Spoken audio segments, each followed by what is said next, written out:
gente, dando seguimento ao nosso curso.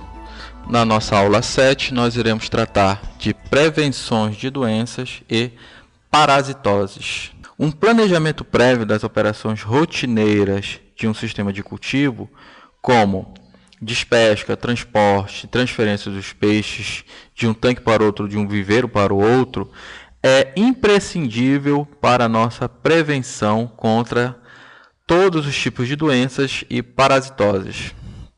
Controlar a introdução de novos peixes, tanto ovos, larvas, alevinos e peixes adultos, devem ser realizados um protocolo para cada uma dessas situações.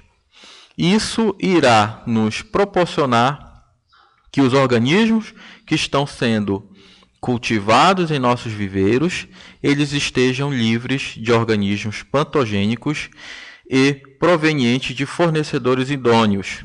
Ou seja, tudo aquilo que vai entrar em nosso sistema de cultivo, em nossa propriedade, nós temos que ter o controle para que se evite a inserção de agentes patogênicos em nosso sistema de cultivo. E outro ponto que é importantíssimo, que deve ser levado em consideração, é que tudo aquilo que for comprado, tanto as larvas, alevinos, como os peixes adultos, que serão nossas matrizes, venham de fornecedores idôneos para se evitar estes problemas. Local adequado para a quarentena. Chegou alevinos lá do Mato Grosso, então nós temos que ter, ou de uma outra área, até mesmo do estado do Pará. Comprei alevino, eu tenho que ter um local adequado para colocar este alevino em quarentena. E essa quarentena eu terei que fazer o quê? As observações dos lotes que eu comprei. Eu tenho que também realizar desinfecção dos equipamentos que eu irei utilizar e dos meus estabelecimentos aquícolas. Tanques, viveiros, tem que ser feita a desinfecção. A asepsia sempre deve ser realizada. Não só dos meus tanques, mas também dos meus tanques e viveiros, mas também do local que eu utilizo, do ambiente que eu utilizo para o meu transporte, dos tanques que utilizados para o transporte, no momento de transferência desses alevinos, desses peixes, para que se evite a contaminação por parasitas ou patógenos de uma propriedade para outra. Ou seja, além de eu ter uma estrutura para receber e um sistema de controle, principalmente ligado à minha desinfecção dos meus equipamentos, eu tenho que ter um cuidado nos meus equipamentos que eu irei transportar aqueles meus alevinos, aqueles meus peixes, para que se evite, no momento dessa transferência, que sejam levados ou que sejam contaminados por parasitas e patógenos da minha propriedade para uma outra propriedade, ou daquela propriedade que eu comprei para a propriedade que eu sou responsável. Controlar a entrada e abastecimento de tudo aquilo que chega em minha propriedade, para que se evite, digamos, ações indesejáveis, contaminações indesejáveis ao meu sistema de cultivo. E para isso eu faço o quê? Nos meus canais de abastecimentos, eu tenha filtros e telas nesses canais e nas minhas tubulações de abastecimento, para que se evite a entrada de ovos, larvas ou qualquer composto químico que acabe causando alguma situação de doença na minha propriedade, no empreendimento no qual eu sou responsável técnico. Ter cuidado com produtos pesticidas. Deve ser feita uma drenagem periódica, tanto dos viveiros quanto dos meus tanques. E aí, no momento da minha asepsia, eu tenha o cuidado de aplicar cal hidratado, tanto na superfície total dos viveiros, quanto naquelas poças que acabam se formando quando se esvazia os viveiros. Remoção dos peixes mortos. Porque se eu estou visualizando que os peixes estão mortos lá na propriedade que eu sou responsável, e eu não faço a retirada do corpo desses peixes que morreram, eu vou estar propiciando que ocorra a multiplicação de patógenos dentro dos meus viveiros, e isso poderá levar a uma infestação dentro do meu viveiro. Tenho que evitar o uso de rações emboloradas, ou seja, que tenham bolores ou que apresentem situações de fermentação, porque isso irá caracterizar que o alimento está contaminado, e este alimento contaminado irá causar possivelmente algum tipo de doença no organismo que eu estou cultivando. Vamos evitar também o uso excessivo de produtos químicos e medicamentos, porque isso possivelmente irá levar a uma situação em que irá atuar na resistência desse organismo, que eles acabarão se tornando mais susceptíveis a doenças. Sinais de deficiências nutricionais e doenças provocadas por parasitoses. Aqui nós temos os sinais clínicos externos. Vejam só, temos sinais clínicos externos para doenças causadas por bactérias, fungos, vírus, parasitas ou problemas relacionados à nutrição. Então, sinais clínicos externos, nós temos hemorragias nos olhos, no tronco, nadadeiras, boca e abdômen. Isso pode ser provocado pelo quê? Por bactérias, por vírus ou nutricionais. Outro exemplo aqui.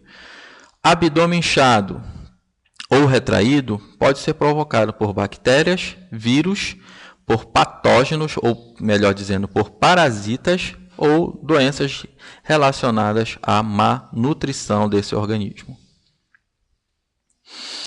Outras situações aqui que a gente pode observar são alterações no comportamento e sinais clínicos internos. Em relação às alterações no comportamento, vamos olhar o seguinte: letargia, ou seja, tanto provocado, pode ser observada pela natação vagarosa ou peixe ficar parado. Isso pode ser provocado por bactérias, vírus, por fungos, por parasitas ou por doenças relacionadas à má nutrição. Peixes ficando boquejando na superfície é um sinal de asfixia. Isso é causado pelos 5 fatores: bactérias, fungos, vírus, parasitas e nutrição. Sinais clínicos internos. Vamos pegar aqui um exemplo do baço de tamanho aumentado e com margem espessa. Isso é um problema causado por parasitos. Outro exemplo aqui: fluido claro ou opaco nas cavidades abdominais. Isso é causado por quê? Por bactérias, se eu não me engano aqui fungos, parasitas e nutricionais. Tá? Então, vejam só, existem diversos sinais que me levam a determinadas situações, que podem ser provocadas tanto por bactérias, tanto por fungos, como por parasitas e até mesmo provocado por uma má nutrição daquele organismo que eu estou cultivando. E aí vem aquelas questões que nós já tratamos em aulas passadas.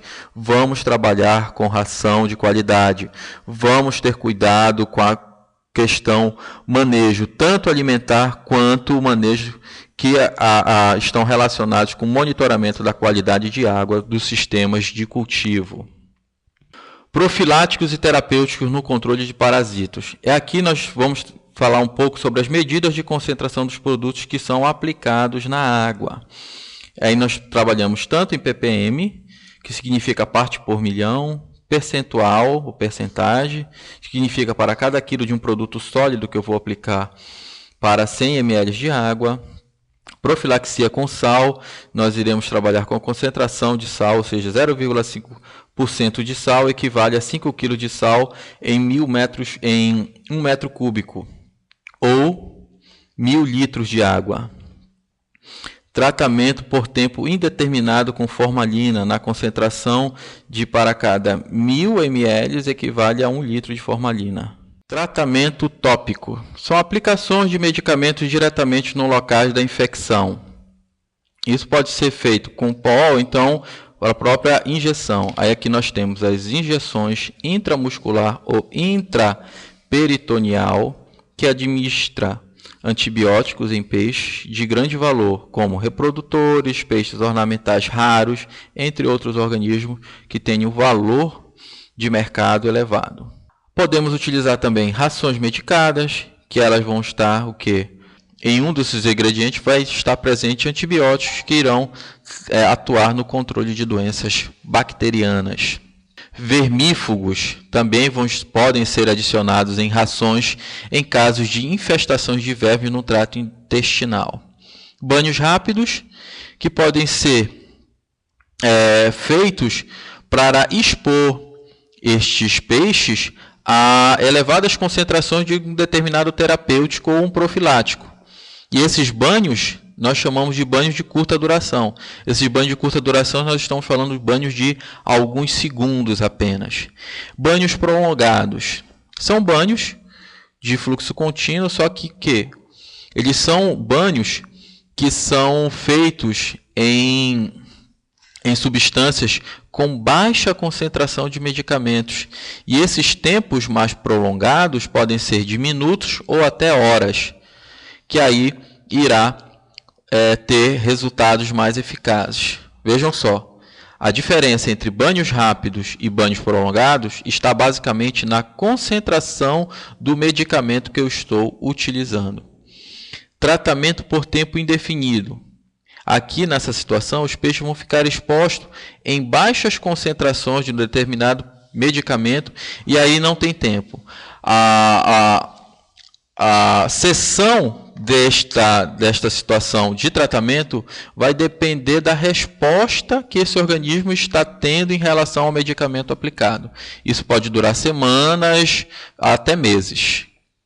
Larvas, pós-larvas e alevinos, eles são mais sensíveis aos produtos químicos do que os peixes adultos.